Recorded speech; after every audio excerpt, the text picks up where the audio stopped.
Hello dear student, welcome to all of you. ये RCC structure का fourth lecture video है। हम देख रहे थे ingredient of concrete. Ingredient of concrete में हमने सीमेंट की स्टडी कर ली। एग्रीगेट में कोर्स एग्रीगेट, फाइन एग्रीगेट का स्टडी हो गया। वाटर को भी हमने देख लिया। अब लास्ट बचा है एडमिक्सचर। एडमिक्सचर क्या होता है? तो अगर इसका थोड़ा सा हिस्ट्री बताएं तो 1980s के पहले इंडिया में एडमिक्सचर नहीं यूज होता था। ठीक है, कॉस्टली भी था और इसको ट्रांसपोर्ट करना पड़ता था बाहर से, तो बहुत सारी दिक्कतें थी। बट 1980 के बाद से बहुत सारी अपने यहाँ कंपनियां स्टेब्लिश हुई और एडमिक्सचर का यूज होना स्टार्ट हुआ। ठीक है, और ये बहुत ही कमाल की चीज है एडमिक्सचर।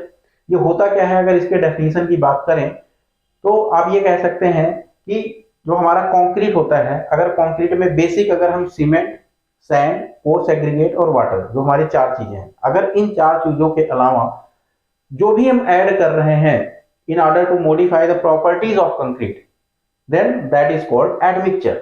ठीक है, मतलब इस चार चीजों के अलावा कोई चीज हम ऐड क्यों करेंगे? मतलब ऐसे तो फालतू में नहीं ऐड करेंगे ना, हम ऐड इसलिए कर रहे हैं कि हमारी जो कंक्रीट की प्रॉपर्टी है वो बेहतर हो सके। ठीक है, तो जो भी हम चीजें ऐड कर रहे हैं उसको हम बोलते हैं एडमिक्सचर। और ये कई टाइप्स के एडमिक्सचर्स होते हैं, बहुत सारे केमिकल्स भी होते हैं। ठीक है, लेकिन यहाँ पर हम तो पूरा का पूरा एडमिक्सचर्स नहीं स्टडी कर सकते हैं। यहाँ पर जो इंपॉर्टेंट है सिर्फ उतना ही स्टडी करेंगे।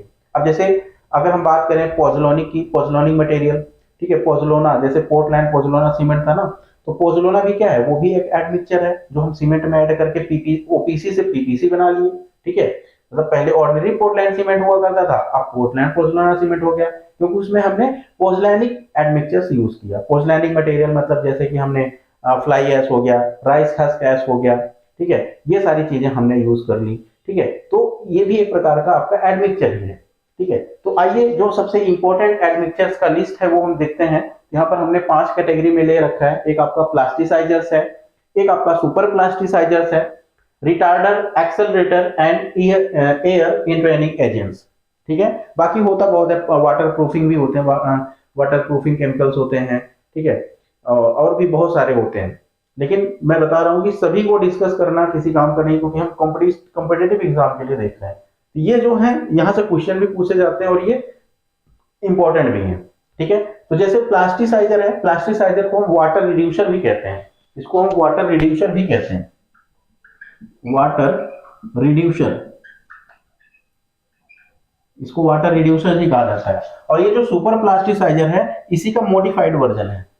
पहले तो प्लास्टिसाइजर आया, फिर उसी का मॉडिफिकेशन हुआ और सुपर प्लास्टिसाइजर आ गया। ठीक है, अब इसके बारे में थोड़ा सा अगर हम ओवरव्यू देना चाहें बिफोर गोइंग टू डीप, तो अब प्लास्टिसाइजर का यूज क्यों किए, मतलब हम क्यों करें। ठीक है, अब जैसे वर्केबिलिटी बहुत ही इंपॉर्टेंट पैरामीटर होता है। ठीक है, अब अगर मान लीजिए आपको हाई वर्केबिलिटी चाहिए, ठीक है, तो वर्केबिलिटी हम कैसे इंक्रीज करेंगे? वर्केबिलिटी इंक्रीज करने के लिए या तो हम सीमेंट कंटेंट को इंक्रीज करें, या तो फाइन एग्रीगेट जो है उसका कंटेंट इंक्रीज करें। और सबसे ज्यादा वर्केबिलिटी इंक्रीज करने के लिए साइड पे लोग क्या करते हैं, वाटर की क्वांटिटी को बढ़ा देते हैं। मतलब जो भी क्वांटिटी है एक्स्ट्रा वाटर की, आप भी देखे होंगे, साइड पे गए होंगे, जैसे मान लो जो मेसन वगैरह काम करते रहते हैं साइड पे, तो उन्होंने जो कंक्रीट बनाया, सपोज वो लो वर्केबल है, अब उनको कॉलम में प्लेस करना है या बीम में उसको प्लेस करना है, तो वो क्या करते हैं, पानी को ज्यादा डाल दिए, मतलब वाटर को एक्स्ट्रा वहां पर ऐड कर देते हैं, फिर वो कंक्रीट ज्यादा वर्केबल होता है और उसको यूज कर लेते हैं। लेकिन आप समझ लीजिए कि ये बहुत बड़ा गुनाह है। वाटर को जो है आप जितना उसका लिमिट है उससे ज्यादा अगर आप यूज कर रहे हैं, बहुत बड़ा गुनाह है। वाटर को आप ऐसे नहीं कि जो बनाया आप उठा के जो है कंक्रीट में उठा के डाल दिए और यूज कर लिए, ऐसा नहीं करना होता है। अगर आप ज्यादा वाटर यूज करेंगे, इससे आपका वर्केबिलिटी तो नहीं इंप्रूव होती है, बट उसकी फ्लूडिटी बढ़ती है। ठीक है, फ्लूडिटी बढ़ती है तो लगता है जो भी साइड में उसको लगता है कि नहीं ठीक है हम इसको यूज कर सकते हैं, तो ये बहुत गलत बात है। तो हम बेसिकली वाटर नहीं यूज कर सकते हैं, उससे अपना स्ट्रेंथ बहुत कम हो जाता है, कंक्रीट का स्ट्रेंथ कम हो जाता है। ठीक है, तो हम क्या करें वर्केबिलिटी बढ़ाने के लिए? ठीक है, ये तो जो बेवकूफ लोग होते हैं कि पानी ज्यादा डाल दिया और यूज कर लिया, ऐसा हमें नहीं करना है। तो हम वहां पर यूज करते हैं प्लास्टिसाइजर्स का। ठीक है, बिकॉज वी आर इंजीनियर्स, तो हमें बेवकूफ वाला काम नहीं करना है, हम एडमिक्सचर यूज करेंगे। क्या यूज करेंगे? प्लास्टिसाइजर्स। अगर आपको हाई वर्केबिलिटी चाहिए तो आप प्लास्टिसाइजर्स यूज करिए। ठीक है, प्लास्टिसाइजर से नहीं काम बन रहा है तो उसका मॉडिफिकेशन वर्जन आ गया super plasticiser, super plasticiser use कर लीजिए। ठीक है, आपको डिजायर वर्केबिलिटी भी मिल जाएगी और आपका स्ट्रेंथ भी इंक्रीज हो जाएगा। है कि नहीं? तो ये बड़ी कमाल की चीज है, ठीक है। तो अब इतना समझ में आ गया कि हाँ, जो वर्केबिलिटी है उसी से रिलेटेड है आपका प्लास्टिसाइजर। मतलब हमें वाटर नहीं यूज करना है, एक्स्ट्रा वाटर, मतलब एक्स्ट्रा वाटर नहीं यूज करना है, जितना लिमिट है उतना ही वाटर यूज करना है। जहां पर ज्यादा वाटर डालने की जरूरत पड़े वर्केबिलिटी बढ़ाने के लिए तो आप मत डालिए, वहां पर यूज करिए प्लास्टिसाइजर्स, ठीक है। अगेन अगर हम बात करें रिटार्डर्स की, तो रिटार्डर्स क्या होते हैं? रिटार्डर्स आपके होते हैं, जैसे आपका सेटिंग टाइम कितना होता है, इनिशियल सेटिंग टाइम 30 मिनट होता है, ठीक है।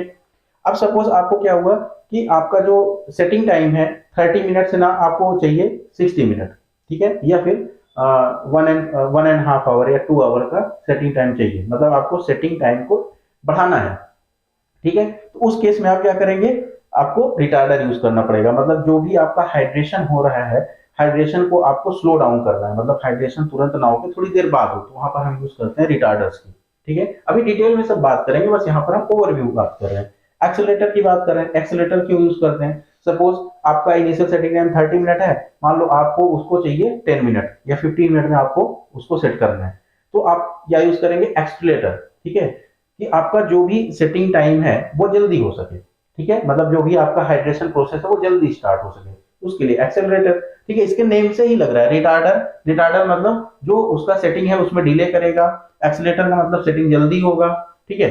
And again air entraining agents, ये आपका जो फ्रीजिंग एंड थॉइंग कंडीशन होती है, जैसे कि मतलब कोल्ड वेदर एरिया, कश्मीर की बात कर लो, लेह लद्दाख की बात कर लो, तो वहां पर क्या होता है कि पानी जो होता है वो बर्फ बन जाता है, कंक्रीट में हमने पानी मिलाया, अब पानी बन गया क्या? बर्फ, अब आइस बन गया, तो वो उसके वॉल्यूम्स इंक्रीज हुए, ठीक है। तो वहां पर क्या होता है, वो आपके पोर्स वहां पर रह जाते हैं, वाइट्स बढ़ जाते हैं, तो वो आपका स्ट्रेंथ को जो है डिक्रीज कर देता है, तो वहां पर हम एयर इंट्रेनिंग एजेंट्स यूज करते हैं, ठीक है, फ्रीजिंग एंड थॉइंग कंडीशन में।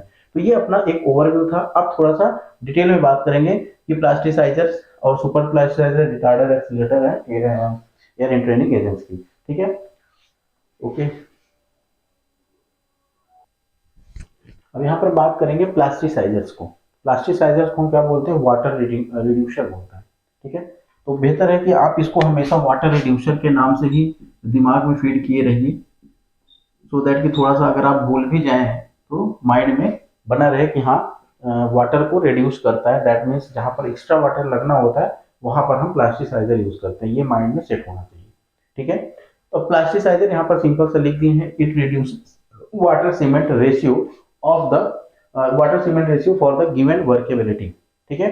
तो वाटर को जब हम रिड्यूस करते हैं, दैट मीन्स एक्स्ट्रा वाटर के प्लेस पे प्लास्टिसाइजर यूज करते हैं, तो वहां पर वाटर सीमेंट रेशियो हमें मिनिमम यूज करना होता है। तो water cement ratio directly relate होता है आपके स्ट्रेंथ से। वाटर सीमेंट रेशियो अगर हम कम यूज करते हैं तो हमारा स्ट्रेंथ ज्यादा होता है, और वाटर सीमेंट रेशियो अगर हम ज्यादा यूज करेंगे तो स्ट्रेंथ कम होता है, ठीक है। तो जब हम वाटर सीमेंट रेशियो पढ़ेंगे तो डिटेल में पता चल जाएगा, हालांकि कुछ है नहीं, बस सीमेंट 1 बैग सीमेंट में कितना वाटर यूज कर रहे हैं बस उतना ही बात है, ठीक है। बट इससे ड्यूरेबिलिटी इफेक्ट होती है, स्ट्रेंथ इफेक्ट होता है, ठीक है, वाटर सीमेंट रेशियो से। वर्केबिलिटी, वर्केबिलिटी हो गया, वर्केबिलिटी डायरेक्टली इंपैक्ट करता है आपकी स्ट्रेंथ पे, ठीक है। तो ये सब बहुत ही इंपॉर्टेंट पैरामीटर होते हैं। तो ये वाटर को रिड्यूस कर दिया, इतना तो आपको समझ में आ गया।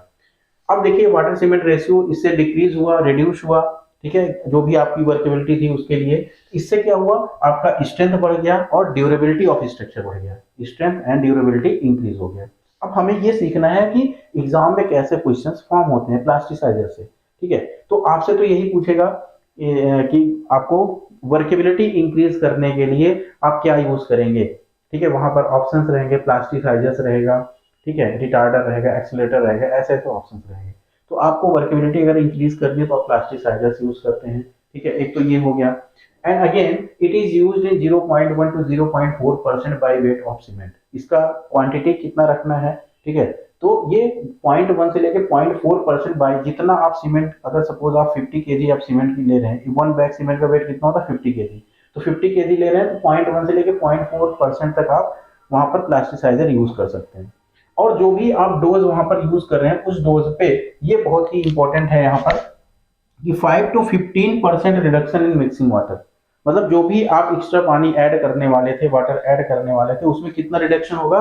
5 to 15%, ठीक है, 5 to 15% रिडक्शन होगा प्लास्टिसाइजर यूज करने से, ठीक है।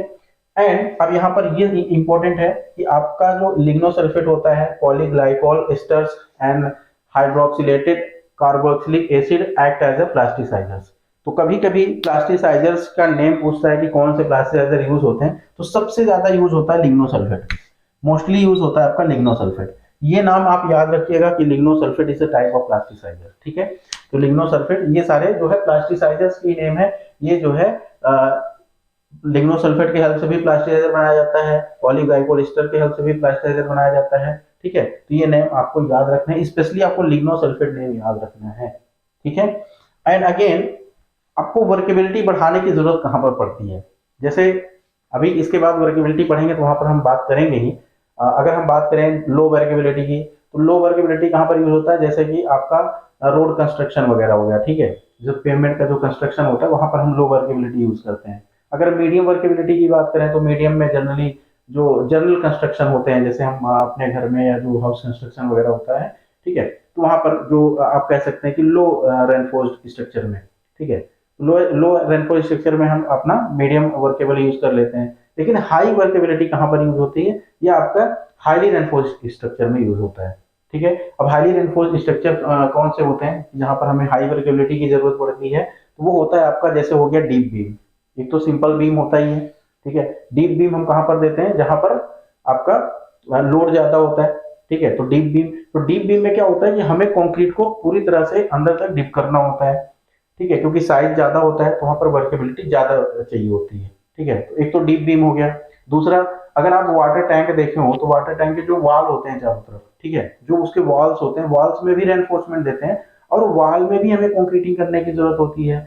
अब वॉल तो काफी थिन होता है, ठीक है, वॉल काफी थिन होता है, लेकिन उसकी हाइट ज्यादा होती है, तो वहां पर भी हाई वर्केबिलिटी की जरूरत होती है, ठीक है। तो आपका डीप बीम हो गया, या फिर आपके जो है थिन वॉल्स हो गए वाटर रिटेनिंग स्ट्रक्चर के, ठीक है। और एक आपका हॉट वेदर के लिए, जहां पर आपके बहुत ज्यादा गर्म होते हो वातावरण, वेदर आपका हॉट होता हो, वहां पर भी हम हाई वर्केबिलिटी यूज कर सकते हैं।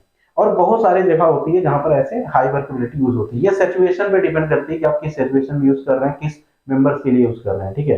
तो हाई वर्केबिलिटी हो गया। और हाई वर्केबिलिटी कैसे बनाएंगे, प्लास्टिसाइजर से। अब यहीं पर हम क्लियर कर दे रहे हैं कि आपको सुपर प्लास्टिसाइजर भी यहीं पर क्लियर कर दे रहे हैं। सुपर प्लास्टिसाइजर का जो अपना सेकंड था, सुपर प्लास्टिसाइजर्स। तो सुपर प्लास्टिसाइजर जो होता है, बस इसमें एक बात आपको याद रखनी है कि सब कुछ सेम है, सब कुछ सेम है, बट यहां पर थोड़ा सा डिफरेंस क्या हुआ कि ये, पहली बात तो ये समझ लीजिए कि ये मॉडिफिकेशन वर्जन है प्लास्टिसाइजर का। इट इज मॉडिफिकेशन, इसको थोड़ा सा इरेज कर दे रहे हैं इधर।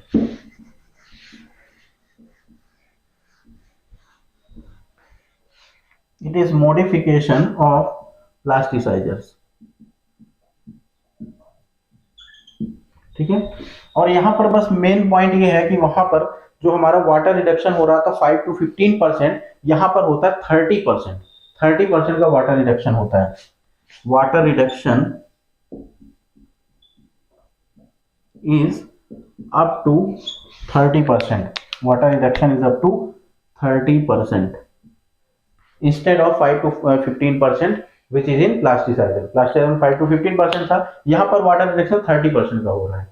मतलब आपको इतना समझ में आ गया कि और ज्यादा वर्केबिलिटी चाहिए, मतलब हाई वर्केबिलिटी चाहिए, बट वाटर ज्यादा लग रहा है, प्लास्टिसाइजर से काम नहीं बन रहा है, तो वहां पर क्या यूज होगा, सुपर प्लास्टिसाइजर, ठीक है। तो ये दोनों आई थिंक क्लियर हो गया होगा। अब इसके बाद हम बात करेंगे रिटार्डर की, ठीक है।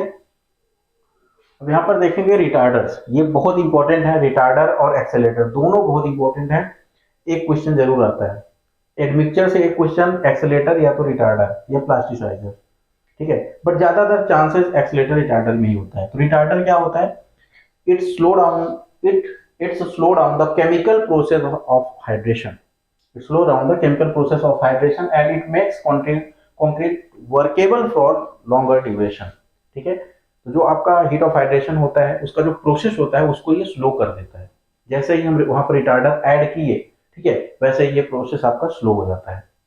और ये आपका रिटार्डर, ये जो भी एडमिक्सचर्स हैं, ऐसा नहीं है कि आपका कंक्रीट प्रिपेयर हो जाता है उसके बाद हम मिलाते हैं, तब ये काम नहीं करेगा, ठीक है। मिक्सिंग के पहले हमें मिलाना होता है। जैसे हमने वाटर डाला, सीमेंट डाला, ठीक है, सारी चीजें हम ऐड करके फिर मिक्सिंग करते हैं ना, पहले बैचिंग किए, बैचिंग के बाद मिक्सिंग करते हैं। तो ये आपका जब बैचिंग करते रहते हैं ना, उसी टाइम पे हमें ऐड करने होते हैं। ऐसा नहीं कि आप कंक्रीट प्रिपेयर करके फिर उसके बाद उसमें रिटार्डर डाल दिया, फिर एक्सेलरेटर डाल दिया, तब वर्क नहीं करता है। तो ये आप जनरल नॉलेज पर्पज से याद रखिएगा कि जब हम बैचिंग करते हैं उसी समय एडमिक्सचर को भी ऐड करते हैं, तब हम मिक्सिंग करते हैं, ठीक है। तभी तो आप ये पूरा बाई वेट के हिसाब से डोज उसका दे पाओगे। कितना डोज हमें देना होता है? 0.05% से लेकर 0.1% बाई वेट ऑफ सीमेंट, ठीक है, ये डोज है। हालांकि ये आपके एग्जाम में नहीं पूछेगा, लेकिन मैंने मेंशन कर दिया, असिस्टेंट इंजीनियर के एग्जाम में पूछ सकता है। अब रिटार्डर, कौन कौन से रिटार्डर हम यूज करते हैं, ये सबसे इंपॉर्टेंट क्वेश्चन है। This is most important question, most important, ठीक है। कौन कौन से रिटार्डर हम यूज करते हैं? यहाँ पर नाम आता है आपका कैल्शियम सल्फेट का, सबसे ज्यादा पूछा जाता है calcium sulphate. Calcium sulphate used as a retarder, ठीक है।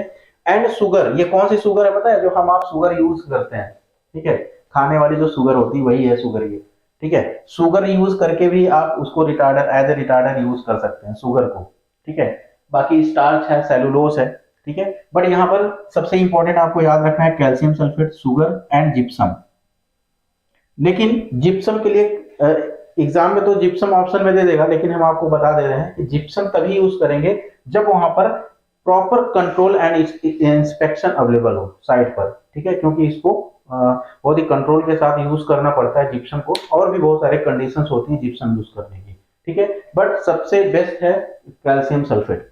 कैल्शियम सल्फेट एग्जाम में जो आपसे पूछेगा, या तो कैल्शियम सल्फेट ऑप्शन में देगा या तो जिप्सम ऑप्शन में देगा, तो दोनों आपको याद रखना है, ठीक है। ये तो मैंने आपको इंफॉर्मेशन दे दिया है कि हाँ इंस्पेक्शन और आपको कंट्रोल अवेलेबल होगा तब जिप्सम यूज करेंगे, बट एग्जामिनर वहां पर दे देगा, ठीक है, बोल देगा कि which one of them is act as a retarder, वहां पर दे देगा ऑप्शन। सपोज मान लो जिप्सम ही दे दिया, ठीक है, जिप्सम दे दिया, कैल्शियम क्लोराइड दे दिया, पोटेशियम क्लोराइड दे दिया, ऐसे करके 3-4 ऑप्शन बना दिए। तो अगर जिप्सम अकेले दिया तो जिप्सम पे टिक कर देना, कैल्शियम सल्फेट दिया तो कैल्शियम सल्फेट पे टिक कर देना, ठीक है। तो बस इतना सा रिटार्डर में आपको ये दो नाम पता होने चाहिए। और रिटार्डर का क्या काम होता है? ये आपके हाइड्रेशन प्रोसेस को स्लो डाउन करता है, और एक सबसे इंपॉर्टेंट चीज कभी कभी सेटिंग टाइम के हिसाब से लेता है। बोलेगा कि retarder is increase setting time और डिक्रीज सेटिंग टाइम, यहां पर बहुत कंफ्यूजन होती है स्टूडेंट को, ठीक है। तो देखिए, अब रिटार्डर का काम क्या है? जो आपका हाइड्रेशन प्रोसेस है उसको स्लो करना। दैट मीन्स अगर 30 मिनट का सेटिंग टाइम है तो 30 मिनट ना होके फिर वो 1 आवर हो जाएगा या 1.5 आवर हो जाएगा, जो भी रिक्वायरमेंट हो, ठीक है। अब सपोज 30 मिनट से जो भी ड्यूरेशन है वो इंक्रीज हो रहा है, तो ये सेटिंग टाइम को क्या कर रहा है? ये आपका सेटिंग टाइम इंक्रीज हो रहा है या डिक्रीज हो रहा है? यहाँ पर ये सबसे ज्यादा कंफ्यूजन होती है। तो ये आपका जो सेटिंग टाइम है उसको इंक्रीज करता है। क्या करता है? इंक्रीज करता है। अब 30 मिनट है, 30 मिनट से बढ़ के सपोज ये हो गया 1 आवर, जब आपने रिटार्डर यूज किया तो 1 आवर हो गया, तो सेटिंग टाइम इंक्रीज किया ना, जो भी आपका सेटिंग टाइम था वो इंक्रीज हुआ। तो यहाँ पर हम डायरेक्टली ये कह सकते हैं कि it increase the setting time, it increase the setting time. इसको यहाँ पर लिख दे रहे हैं, ये बहुत ही इंपॉर्टेंट पॉइंट है। Retarder it increases the setting time of concrete, setting time of concrete. और एक चीज आपको नॉलेज के लिए बता दे रहे हैं, जो आपका आरएमसी का ट्रक होता है, ready mix concrete cutter truck होता है ना आरएमसी का, उसमें कंक्रीट फिल रहता है, फिर वो लेके जाता है साइड में। तो जो आरएमसी का ट्रक होता है उसमें आपका रिटार्डर यूज होता है। अगर रिटार्डर ना यूज करें तो वो रास्ते में ही सेट हो जाए। और दूसरी बात क्या होती है, वो घूमता रहता है गोल गोल। जो ट्रक चलता है तो उसमें कंक्रीट फिल रहता है, जो ड्रम रहता है वो गोल गोल राउंड करता रहता है। रोटेट क्यों करता है? ताकि आपका कंक्रीट सेट ना हो। अगर वो उसमें मूवमेंट नहीं होगी तो कंक्रीट सेट होने लगेगा, ठीक है। तो एक उसमें रिटार्डर भी यूज करते हैं, क्योंकि जो भी आपका प्लांट होता है, प्लांट से साइड का डिस्टेंस ज्यादा होता है, ठीक है। फिर भी मान लो हाफ एन आवर या 1 आवर लग ही जाता है टाइम, तो वो उतना रेशियो लेके चला जाता है। तो आरएमसी प्लांट, आरएमसी ट्रक में भी वो यूज करते हैं। तो आपका ये रिटार्डर समझ में आ गया, इंक्रीज द सेटिंग टाइम। इसको हालांकि इंक्रीज डिक्रीज के टर्म में मत ही याद करिए, बस इतना याद करिए कि हाँ इसका जो स्लो डाउन, रिटार्ड करने का मतलब क्या हुआ, जो हाइड्रेशन हो रहा है उसको स्लो डाउन करता है। तो इसका सेटिंग टाइम 30 मिनट ना होकर ज्यादा होगा। इनिशियल सेटिंग टाइम मतलब ऐसे एग्जांपल लेके आप समझ सकते हैं। तो इंक्रीज कर रहा है, ठीक है। अब इसके बाद देखते हैं एक्सेलरेटर। नेक्स्ट है अपना एक्सेलरेटर्स। एक्सेलरेटर क्या होता है? ये आपका जो सेटिंग टाइम था, जो आपका रिटार्डर था वो तो इंक्रीज करता था, ये सेटिंग टाइम को रिड्यूस करता है। मतलब 30 मिनट था इनिशियल सेटिंग टाइम ओपीसी का, अगर आप एक्सेलरेटर यूज कर देंगे तो 15 मिनट में ही सेट हो जाएगा, या 10 मिनट में सेट हो जाएगा, या 5 मिनट में सेट हो जाएगा। ठीक है। तो एक्सेलेरेटर क्या करता है, सेटिंग टाइम को डिक्रीज कर देता है, मतलब जल्दी सेट हो जाएगा, ठीक है। तो इसको यूज क्यों करते हैं, जब आपको अर्ली स्ट्रेंथ की रिक्वायरमेंट होगी, ठीक है। मतलब जैसे सीमेंट का जो स्ट्रेंथ है वो 7 डेज पे हमें मिलता है, मतलब 7 डेज पे 50% स्ट्रेंथ हमें गेन होता है, ठीक है। अगर आप उसमें एक्सेलेरेटर यूज करेंगे तो आपको 7 डेज की स्ट्रेंथ हो सकता है 3 डेज में दे दे, ठीक है। तो आपका जो rate of gain of strength है, अर्ली स्ट्रेंथ है, वो इससे इंक्रीज हो जाता है, मतलब जल्दी हमें स्ट्रेंथ मिल जाती है। इसका यूज क्या होता है, तो सबसे पहले अगर इसका यूज की बात करें तो एक तो हो गया आपका कोल्ड वेदर कंक्रीटिंग के लिए।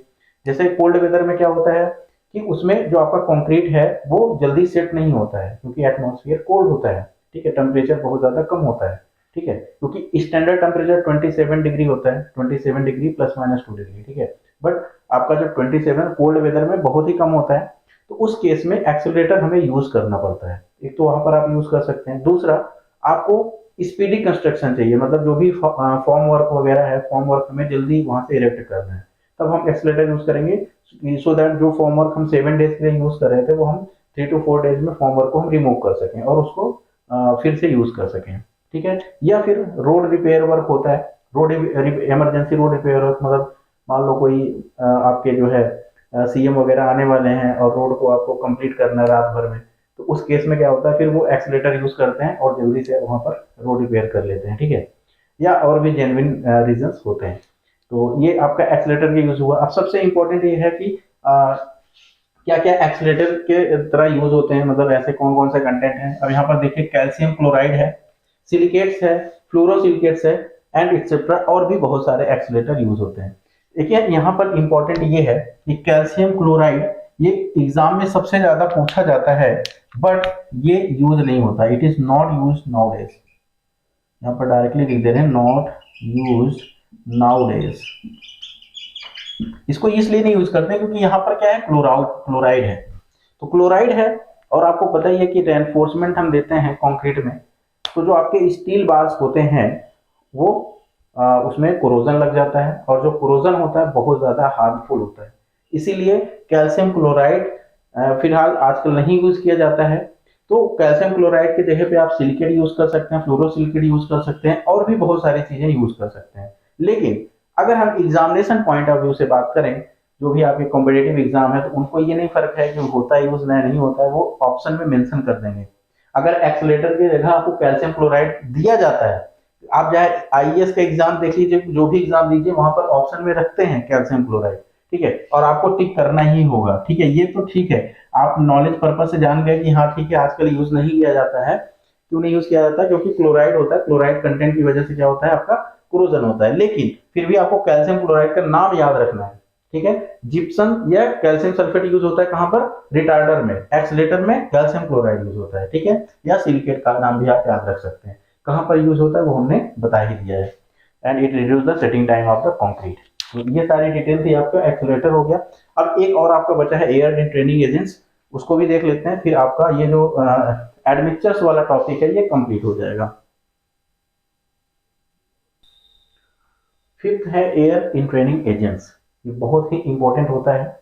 जैसे मैंने बताया कि फ्रीजिंग एंड थॉइंग कंडीशन में, जैसे मान लो बहुत ही ज़्यादा कोल्ड वेदर एरिया है, जहाँ पर आपका नेगेटिव में टेम्परेचर है, माइनस में टेम्परेचर है, तो वहाँ पर क्या होता है कि कंक्रीट में वाटर आप यूज़ करते हैं, ठीक है। तो जब आप वाटर यूज़ करते हैं तो उस कंक्रीट के अंदर का जो वाटर होता है वो जम जाता है, मतलब फ्रीज हो जाता है। तो जब वो फ्रीज हो जाता है तो उससे क्या होगा, उसका जो वॉल्यूम है वो एक्सपेंड करता है, वहाँ पर वाइड्स फॉर्म हो जाते हैं, ठीक है। तो इससे क्या होती है, एक तो आपकी वर्केबिलिटी कम हो जाती है, ठीक है, कंक्रीट की वर्केबिलिटी रिड्यूस हो गई। एंड इससे क्या होता है, ड्यूरेबिलिटी पर डायरेक्टली इफेक्ट होता है, स्ट्रेंथ पर इफेक्ट होता है, ठीक है। तो ये इसको कैसे ओवरकम करेंगे, इसको ओवरकम करते हैं एयर इंट्रेनिंग एजेंट्स के हेल्प से।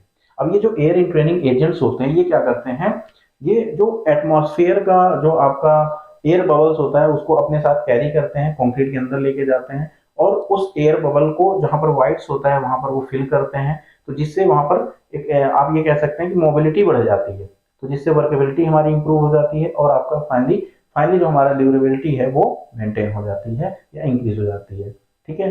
तो ये इसका फिनोमिना होता है। अब यहाँ पर इंपॉर्टेंट ये है कि सबसे पहले आप एयर इन ट्रेनिंग एजेंट्स किस कंडीशन में यूज करते हैं, तो आप फ्रीजिंग एंड थॉइंग कंडीशन में यूज करते हैं, जहाँ पर फर्स्ट एक्शन होता है आपके कंक्रीट के ऊपर, तो ये उस सब चीज़ों से प्रिवेंट करता है। और ऐसे ऐसे कौन से कंटेंट है जिसको हम as a air and training agents use करते हैं, तो आपका सबसे पहले नेचुरल वुड्स रेजिन्स, ठीक है, जो आपके वुड के रेजिन्स होते हैं आप उसको यूज कर सकते हैं। And again plants and animal fat and oils, जो भी आपके प्लांट्स हैं या एनिमल्स हैं उसके जो फैट्स एंड ऑयल्स होते हैं उसको भी आप एयर इन ट्रेनिंग एजेंट्स के पर्पज में यूज कर सकते हैं। एंड हाइड्रोजन पेरोक्साइड का भी यूज होता है। And most important aluminium powder. ये एल्युमिनियम पाउडर इंपॉर्टेंट इसलिए है क्योंकि कई बार एग्जाम में ये पूछा गया है, ठीक है, कि एयर इन ट्रेनिंग एजेंट्स में आप क्या यूज कर सकते हैं, तो आप में एल्युमिनियम पाउडर कई बार पूछा गया है, ठीक है। तो इस वजह से एल्युमिनियम पाउडर आपको जरूर याद रखना है। बाकी आप चाहे कुछ भूल ही जाएं लेकिन एल्युमिनियम पाउडर आपको याद रखना है। Air in training agents, air in training agents क्यों यूज होता है, क्या यूज होता है, क्या चीजें यूज होती है, किस लिए यूज होता है, बस इतना से आपको ध्यान देना है। तो ये अपना एडमिक्सचर कंप्लीट हो गया, ठीक है। हमने प्लास्टिसाइजर देखा, सुपर प्लास्टिसाइजर देखा, फिर हमने रिटार्डर देखा, एक्सीलरेटर देखा, और हमने अभी देखा एयर इन ट्रेनिंग एजेंट्स। और भी बहुत सारे एडमिक्सचर्स होते हैं लेकिन हमें उसको उतना डिटेल में पढ़ने की जरूरत नहीं है, ठीक है। जैसे हम वाटर प्रूफिंग के लिए हम एडमिक्सचर यूज करते हैं, ठीक है। आपका जो है जैसे पोजलोनिक मटेरियल है, जो पोजलोना वगैरह यूज करते हैं वो भी एडमिक्सचर्स है, सिल्का फ्यूम है वो भी एडमिक्सचर्स है, बहुत सारे एडमिक्सचर्स होते हैं। लेकिन हमारे कॉम्पिटेटिव एग्जाम के लिए इतना सफिशियंट है, बस इतना आपको अच्छे से याद रखना है। ओके, एंड नेक्स्ट वीडियो में हम बात करेंगे वर्केबिलिटी की। Okay dear student, thank you for watching.